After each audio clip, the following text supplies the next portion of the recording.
sebagai positioning.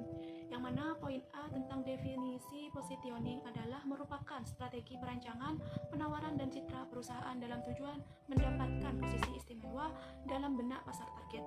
Yang mana fokus dari positioning ini adalah memposisikan merek agar menjadi pusat perhatian dalam pemikiran konsumen dengan harapan dapat mengoptimalkan manfaat potensi bagi perusahaan. Yang mana positioning ini merupakan strategi yang bertujuan untuk menenangkan dan menguasai pola pikir atau alam bawah sadar pelanggan terhadap produk yang diproduksi oleh suatu perusahaan. Dalam konteks lain, dengan analogi dapat diibaratkan sebagai langkah pengantar agar produk tersebut benar-benar eksis dan melekat dalam benak pelanggan.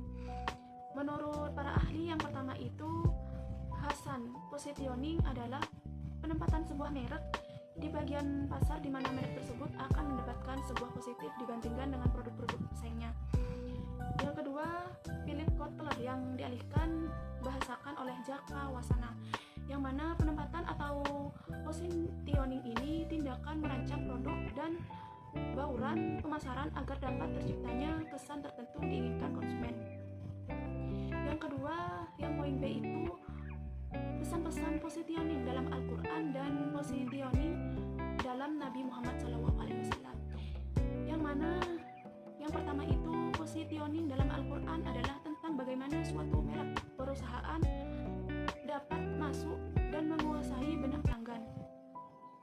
Menjelaskan dalam firman surat Al-Anfal ayat 23 yang mana artinya, hai orang-orang yang beriman, janganlah kamu mengkhianati Allah dan Rasul, dan juga janganlah kamu mengkhianati amanat-amanat yang dipercayakan kepadamu, sedangkan kamu mengetahuinya.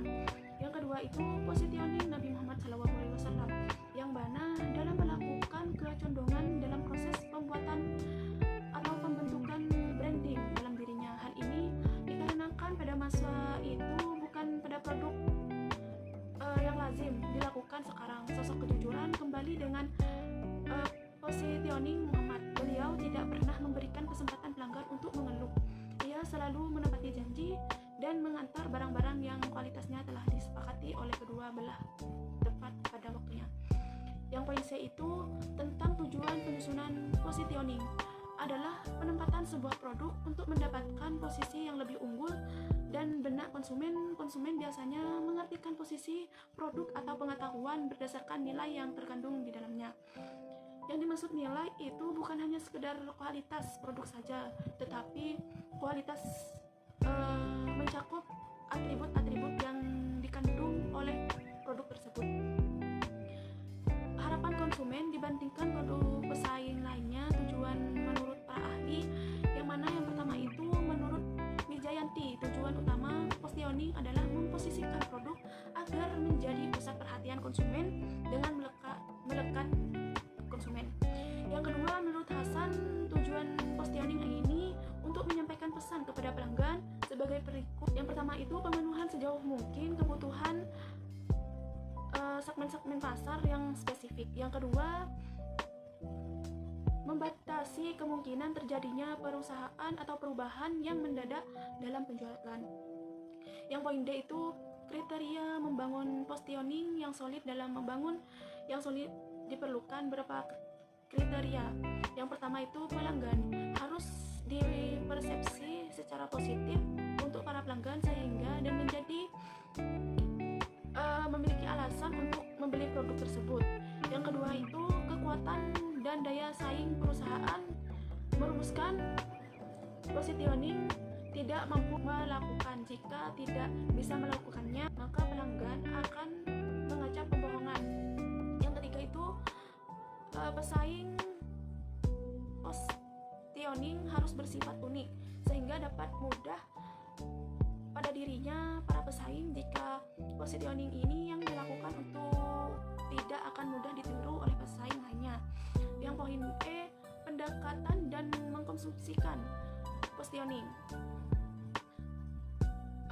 Menurut Kotler dan Keller, dalam Nurendah terdapat dua pendekatan dalam melakukan positioning, yaitu yang pertama, kategori yang menempatkan memposisikan produk di bagian atas kategori produk.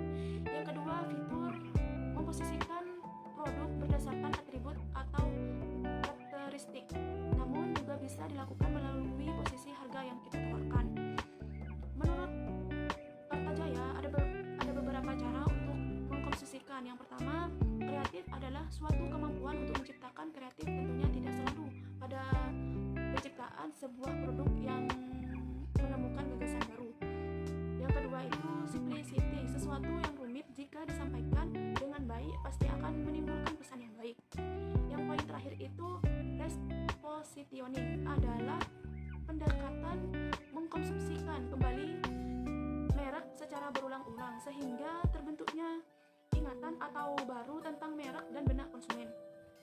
Untuk melakukan proses repositioning ini dengan baik, maka perusahaan perlu mempersiapkan SDM yang mampu bersaing di masa depan. Titik proses positif terdiri dari dua, yaitu yang pertama, perilaku SDM berkaitan dengan bersaing, peningkatan inisiatif bekerja dalam diri seseorang. Yang kedua itu kompetensi SDM berkaitan dengan peningkatan pengetahuan dari sumber daya yang dibutuhkan, yang meliputi kompetensi tenaga kerja, universitas angkatan kerja, dukungan unggulan dan kompetitif tenaga kerja, dan globalisasi